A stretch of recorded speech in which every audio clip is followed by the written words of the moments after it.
we've seen an alarming rise in gun violence both here in Toledo and nationwide. So what are the ATF's efforts to combat it? We have a great working relationship with the Toledo Police Department. And what we have done here most recently in this year is we've consolidated to form a Crime Gun Intelligence Center task force. And what that does is it allows us to work collectively with the Toledo Police Department. We have several agents who are embedded in this CJIC task force. That's the acronym for it. And what it does is allow us to focus and bridge the gap between communication between federal and local law enforcement agencies to kind of ensure that we're maximizing all resources to try to address the violent crime that's arising in Toledo. We talked a little bit about it before we started this interview, but the COVID-19 pandemic has had a significant impact on both gun violence and the people that have sworn to protect and serve our community. So have you seen that impact here locally with the ATF? One thing we've noticed most recently is the fact that now more people are at home. And what that means is now you have a lot more time for people to occupy different things to do that may or may not directly affect their work employment. So what you've seen is you have a lot more access to younger individuals with firearms. And sometimes that's because most of the adults who did have firearms legally maybe would secure them better because they may have an understanding that they would be gone from home for a longer duration of the day. With them being home now and feeling a sense of need to protect themselves, their firearms are sometimes more readily accessible. And what that allows is for some of the children who are home now be able to gain access to these firearms. So you're definitely seeing an increase in violent crime that's associated to the juvenile and teenager age frame. That's one big hurdle. In addition to that, you have a lot more people who are home now and who are working from home. What that means, unfortunately, it makes them a little bit more subjective to having been crime that may be associated to them. Also, one thing that's different too is we've seen the violence of just people not having a lot of things to do. Because a lot of the social functions, a lot of the events they may have closed during the pandemic, the locations they normally would go to just kind of gather and just to hang out, those places may have closed. So what you've seen a lot of individuals just kind of gathering in just random locations, in which they may increase the volume or chances of violence that will occur. Gun violence isn't confined to just one neighborhood or community, but when we talk about specifics, what zip codes or neighborhoods in general have been really experiencing the highest surge in gun violence here in Toledo? In Toledo, it's interesting. You have sometimes like the Cherry Woods area, sometimes that has a little bit more influence of violence. But what you're seeing is people, traditionally, as I grew up, you would have a lot more gang related to certain areas, and then they would just focus on those areas. But what you're seeing now is that people are not as territorial as far as the areas they live in now. Now that they seek opportunities that can allow them to venture off, opportunities for growth, for financial enhancement, or opportunities that they just feel that they can exploit those areas. So I could necessarily can't say there's a certain area, and what we've seen is just by kind of bridging the gap within communication between the local police department and us, you're seeing a larger just volume of just crime overall. And what we try to do is address those areas, saturate those areas with investigators and agents, and then hopefully that would just across the board reduce the level of violence. We haven't heard about it a lot since the pandemic started, but gang violence is really one of the, I guess, the drivers of the gun violence surge that we're seeing. So when we talk about gang violence, what are some of the reasons why gangs are so set on guns and violence in particular? One thing you've noticed now with this generation is the influence of social media. And what you're seeing now is a lot of juveniles or teenagers now are focusing a lot of their attention on the social media apps. That can be Twitter or Instagram. And what those things do now is it allows people to have a larger platform. And so if you're seeking to get attention or you're seeking to show other individuals, whether it could be different neighborhoods, different high schools, different rivalries, you now have a platform to show what you're willing to do and what you stand for and what you believe in. And so if individuals now tend to want to be either opposite to that, whatever that vantage point or whatever that point could be, they seem to use those platforms, and then that allows them to get followers, and then those followers either join them or they incite more violence to what they believe they should be focusing on. And so what you're seeing now is with the influence of social media, with the influence of the pandemic, by having more people at home, trying to seek out more things to do, what you're seeing is, unfortunately, a lot of the juveniles are having a lot more rivalries just based on differences and not necessarily on areas where they live at. And so by those just nature of differences, and albeit it could be anything, they're now being able to kind of correlate together. Traditionally, you would have people just, while they're in school, through word of mouth, try to figure out where they may meet at.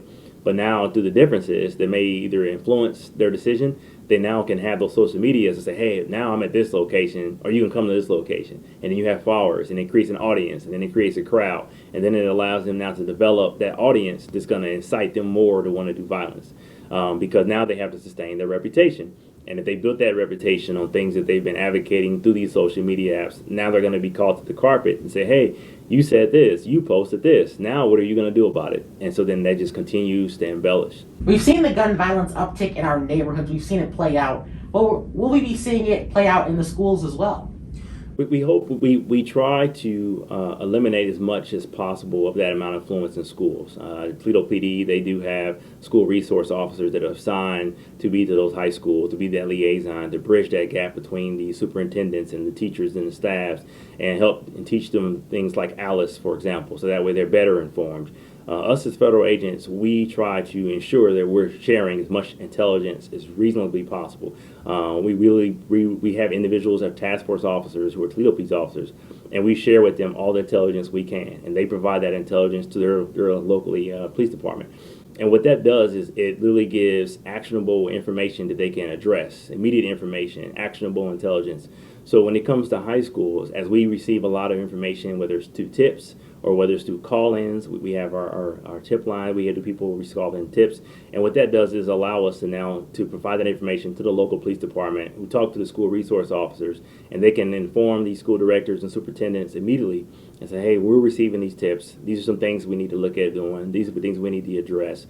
And so I believe with these steps that are taking, it's helping to reduce even the scare or the impact that people may believe they would have in these schools. And one thing I'll mention too is that we are actively addressing control with firearms. And one thing we do that is by a new system called NIBIN. It's fairly unfamiliar to most people in the city, but it's the National Integrated Ballistics Information Network. And what that does is allow us to identify different shell casings and firearms that are recovered in scenes, and we can correlate that data and say, you know what, this particular shooting occurred this day, this firearm recovered from this day. It's a high probability that this shooter was involved in both locations. And then we can go out and address these violent crimes by going out doing neighbor canvases and talking to different neighbors, identifying different vantage points from cameras that may be involved, that may have a visual of what took place, and try to say we need to reduce these violent crimes because sometimes these may be individuals that go to these high schools. And by us getting out in canvases, letting them know, hey, we are out there, we are aware that this was shooting involved, we are aware that this firearm was recovered. And through our National Tracing Center, it allows us to look through our e-traces. And e-traces, essentially, they trace the firearm to the purchaser of the firearm. So what that allows us to do now is identify who are these individuals that are routinely providing these firearms to these juveniles. And these are the juveniles, in reference to your question, that are in these schools. And so we're able to say, look, these particular firearms, this particular purchaser is routinely allowing these firearms to just end up in the hands of these individuals who should not have them, either through prior felonies or either through the fact that they're not old enough to have these firearms. We can start addressing it proactively instead of reactively. No one has all the answers when it comes to reducing gun violence or eliminating gun violence, but what are some solutions that you have proposed that you found successful in some ways? Well, I think for me, and I'm reaching out almost 20 years in law enforcement, community involvement is everything.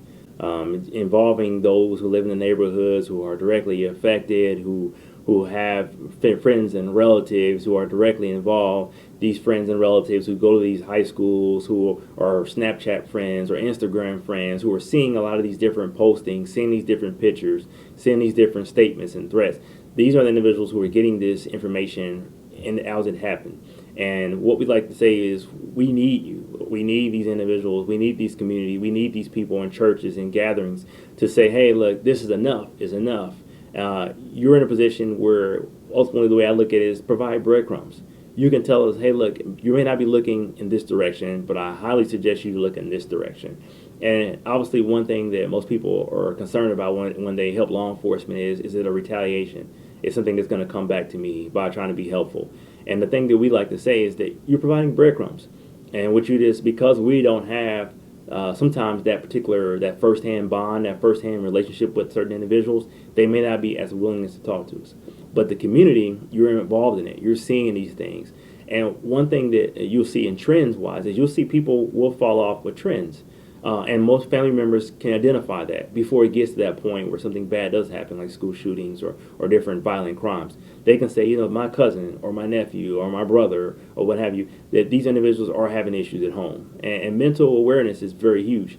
And so these different steps, whether it's involving the community, whether it's involving different mental help, getting social workers at school to identify different things they're seeing with trends, with different individuals and students who are seen to gravitate more to firearms or to ammunition or having the issues with just getting along with individuals and they feel like they're being bullied. These are all steps that the community that is going to be able to recognize. And I will say lastly that there's always strength in numbers. And there's always will be more numbers in the community than there will be police officers and law enforcement and agents who patrol these areas. So if you have a larger number of community who have strength in numbers, who do not like the violence in their areas, who do not like the violence in their schools, we ask you to help us. We can help you. We will do our job. We will be out there actively investigating and interviewing, but the information you have is just paramount for us to do our jobs effectively. Kevin Arnett, Supervising Agent at the Toledo ATF Field Office, thank you so much for your time. No problem. Thank you.